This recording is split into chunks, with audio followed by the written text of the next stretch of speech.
Well, of course there are. Half the planet lives on $2.50 a day. The challenge is the people that complain that they're the 99% against the 1% are actually the 1%. And you go say, Tony, what are you talking about? Those people down there who were in those tents downstairs, a few years ago, and if you watch them typing on their iPhones and having a Starbucks drink, they think that they are really suffering. But in reality, if you're in poverty in this country, you're in the 1% of earners in the world. You're the top 1%. So if you really care about the 1%, you got to care about everybody. But the real challenge, I think, is not so much money as it is that the world has changed. If you are a blue-collar worker, if you're an unskilled worker, meaning you're not tech-oriented, you're not cognitively driven in your job, you're going to have trouble. And I don't care what the politicians say about bringing these jobs back. There are no jobs to bring back. And the reason is because technology is making labor less valuable. And that's why jobs don't produce as much unless you're high cognitive, high decision making, high tech. Those people have no problem. There's a 1% unemployment for people who make $100,000 or more.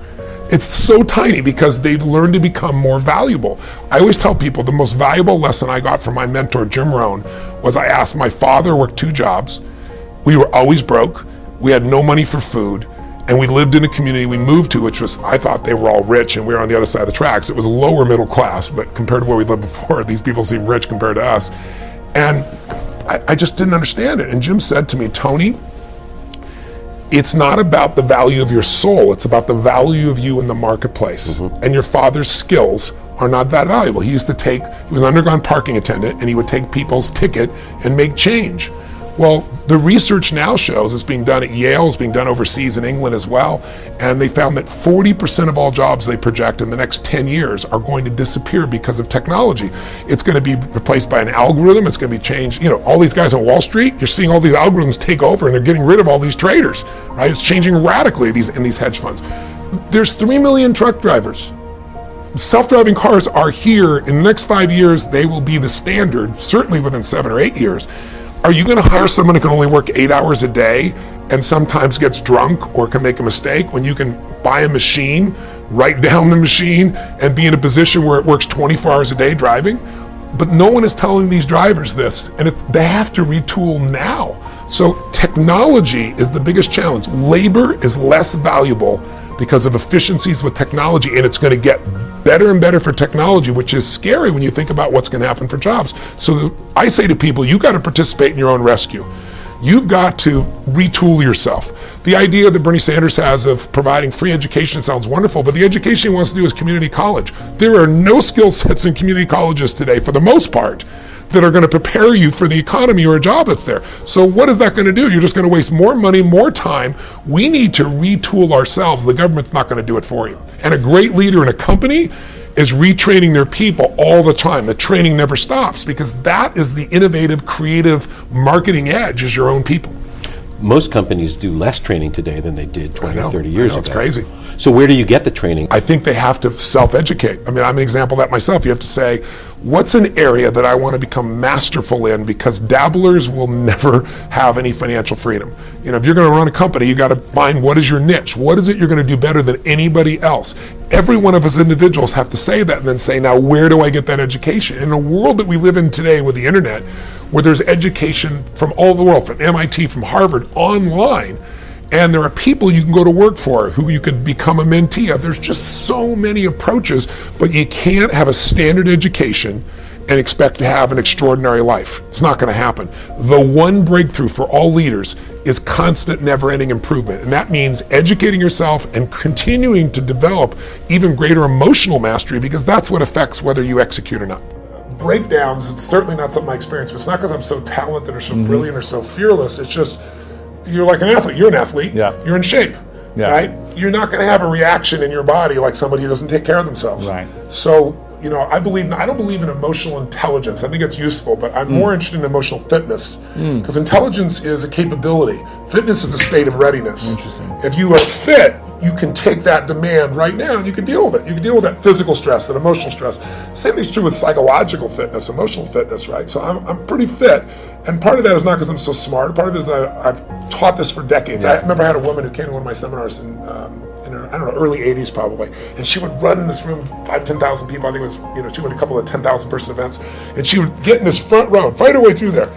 And she'd jump and go for it. And at one break, she came up to me, I was signing a book for her, and she says, she goes, Mr. Robbins, I've seen you at like 8 of these. She goes, I've seen you like when you're really, I know, I can hear your voice, you're hurting or you haven't slept. And she goes, you always seem to be so up all the time. How come you're so up? And I said, well, part of it is I attend all these seminars. So I'm teaching it. So there's a fitness in that. But there's also, I've buried 3 fathers and 1 mother, and, that affects your life. I've had a physician look me in the eye and say, you have a tumor in your brain. Wow. And so I've had those moments that when you've had extreme stress and you push your way through it, you build psychological muscle. It's like, it takes a lot to knock me off. In the early days, we didn't have $50,000 to keep the doors open. How do we do it? Then I had, graduated to $5 million. And I graduated to a partner of mine who kind of didn't do things well, and I ended up owning $100 million because I had to take on his debts. $100 million.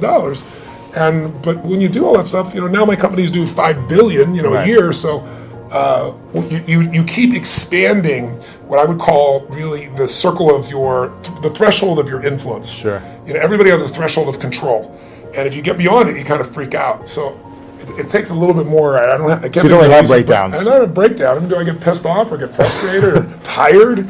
Yeah, but a breakdown, honestly, no. So how do you handle it if you get tired of something? I sleep when I can. Okay, cool. I mean, it's honestly, it's pretty simple. But when I've had challenging times, I mean, I have so many tools. Yeah. I pull them out. And mostly, it's like you as an athlete. You don't just physically break down. Right. You take care of yourself. So you're constantly training that. I think most people don't train their mind and emotions. It's like I think the most powerful muscles to me are not physical. They're as strong as important as they are. It's like faith is a muscle, courage is a muscle, determination is a muscle, playfulness is a muscle. Passion unexpressed weakens. Faith untested gets smaller. Yeah. So I'm always, I call it deep practice. I'm always pushing myself to the edge, and pushing yourself to the edge makes you stronger. I think I can boil it down probably to 3 or 4 words: money, power, ego, habit. That's a short answer. A friend of mine who is my friend until we have this conversation in academia, I've asked him once, I said, why evolution, for example? The DNA evidence, very recent, in the last 5 years, the DNA evidence no longer supports the theory of evolution as the mechanism for human origins. Evolution is a fact. And I want to be very clear about that. As a geologist, I've seen it in the fossil record, plants, animals, insects, some primates. Something happened 200,000 years ago, and the theory breaks down when it comes to humans. And the DNA shows us that.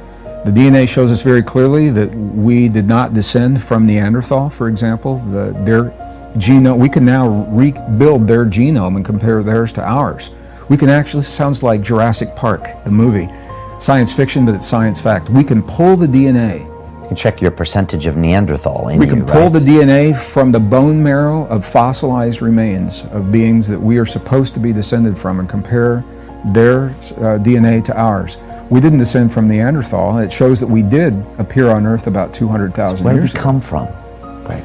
Well, to answer the question, why aren't we sharing this? When I asked my friend at the university, I said, why can't you share this with your students?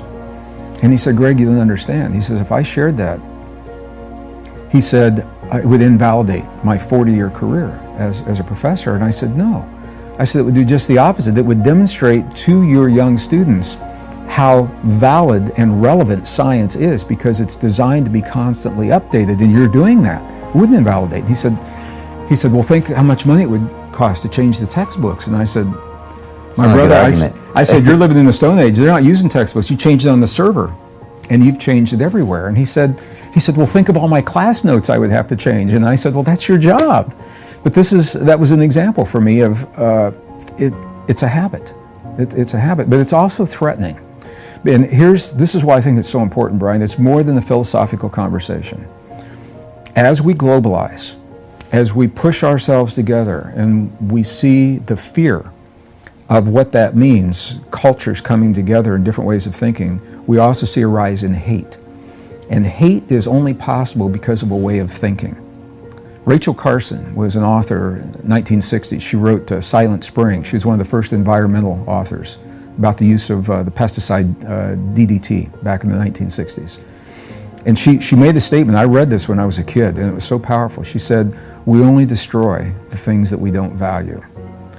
We have been taught that human life has very little value through the theory of evolution, that we are a random process, genetic mutations. The textbook says that life is a behavior pattern that chemical systems exhibit when they reach a certain level of complexity. That's the definition of life that we're giving to our young people in school today. And it is such a sterile definition. It leaves no room for the specialness and the preciousness of life. And so our young people, through the video games that are very heartless, very violent, through the media, through the television, where are we instilling into our young people how precious and special life is? And if we're going to change that, when we begin to see what the DNA is telling us, it tells us something far beyond random genetic mutations is responsible for us. And that's, I think, where the change in thinking must begin. Well, it's interesting that you asked me that question. That one of my answers for people, when they say, hey, how can I get better at detaching and controlling my emotions, I tell them to start training jiu-jitsu. Because you're gonna get tapped out in jiu-jitsu. Your ego is gonna get smacked around so hard, you're gonna lose your mind. And the madder you get, the more aggressive you are, the more you're gonna get beat down, and the worse it's gonna be. So you have to learn to control your emotions, no doubt about it. And then what you have to do is you have to start practicing it all the time. You have to start paying attention to the red flags that go up when I start raising my voice at you. I go, oh, that's your emotion, get mad. And for me, like the minute I feel some sort of anger, some sort of jealousy, some sort of frustration, most of the time I go, oh, you're getting mad, that's your ego. You're getting emotional about this. Take a step back and listen to what the other person's saying. Take a step back and try and see it from their perspective.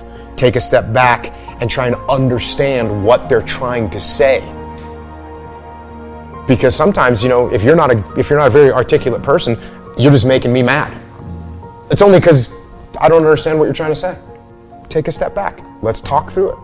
So pay attention to, I always talk about when you're sending an email to someone and you're typing like this, don't send that email. That's not a good email to send. That's an emotional email.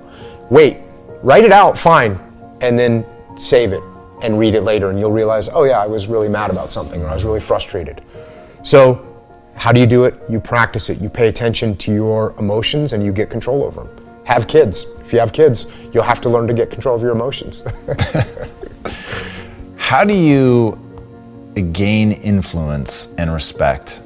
Like, what's that process? Very similar to when we talked about trust and building trust and giving trust. If I want to gain the ability to influence you, well, then what I have to do is give you the ability to influence me. And when I say, hey, here's what we're trying to make happen. Here's what I want to do. And you say, well, I think we should do it like this.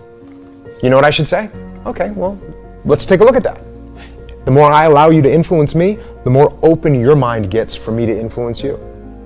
So that's what I'm gonna do. I'm gonna allow you to influence me, and the more I allow that to happen, the more influence I'm gonna have.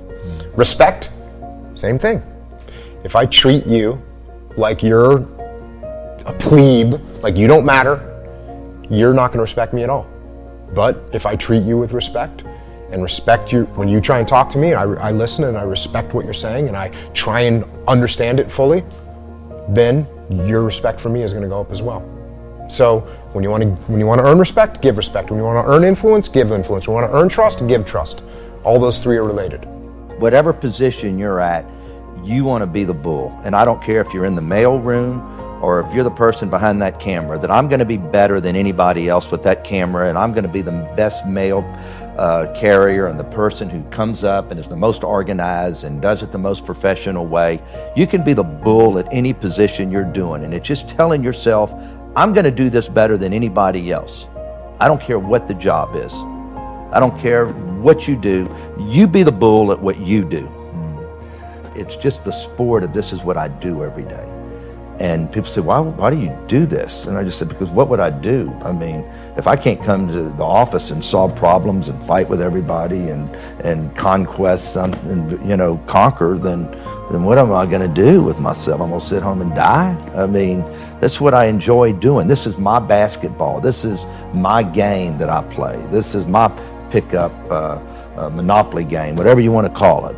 Okay, I love going to the office and leading people and trying to conquer something. That's what I enjoy doing. It's sport. Totally, you're exactly right. This is steps to get to the next level. Now, if I don't pull any of that off, have I reached that point in life where I'm happy? Yeah. I don't feel like, after I bought the Houston Rockets, and once again, who gets to own 100% of their team in their hometown? There's probably not, of all the major 100 sports teams, there's probably not 5. So I feel very fortunate. So if nothing else is accomplished, do I feel pretty good? I feel okay. I really do. I really do. And I thank the good Lord and all the people that helped me accomplish it. But what you just said is happening. I'm taking the next steps right now to get to the next level.